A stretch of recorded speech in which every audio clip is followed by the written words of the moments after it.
மக்களுக்குள்ள விழிப்புணர்வு, அரசியல் தெளிவு, புரிதல் ஒரு விழிப்புணர்வு, ஒரு கிளர்ச்சி, ஒரு எழுச்சி உணர்வு ஏற்பட்டா அவன் முடிவு பண்ணுவான் எவன் ஆட்சி அமைக்கணும்னு. திமுகவை அதிமுகவோட ஒரு தலைமை கூட்டணி அமைச்சு திமுகவை வீழ்த்தணும்னு பேசுறதும், திமுக ஒரு தலைமை பிஜேபியை வளர விடாம வீழ்த்தணும்னு பேசுறதும் ரொம்ப வேடிக்கையானது. கூட்டணி கட்சிகளால் தலைவர்களால் ஒருத்தரை வீழ்த்தி ஒருத்தரை வாழ்த்துறதல்ல, மக்களினுடைய அரசியல் விழிப்புணர்வுல இருந்தது. டேய் இவங்களை ஒழிக்கணும்டான்னு நினைச்சா ஒழிப்பான், வேணாம்னு நினைச்சா வேணும். இந்த நாட்டில் நான் சொல்றேன் உங்களுக்கு, திமுக வர வேண்டும் என்று யாரும் வாக்கு செலுத்துறது இல்லை, அதிமுக வர வேண்டும் என்று யாரும் வாக்கு செலுத்துறது இல்லை.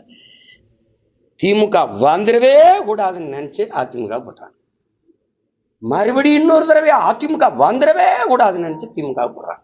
பிசாச விவாகரத்து பண்ணிட்டு பேய ஒரு 5 வருஷம் கல்யாணம் பண்றான். ஐயோ அப்படின்னு பேய விவாகரத்து பண்ணிட்டு மறுபடியும் பிசாச கல்யாணம் பண்றான்.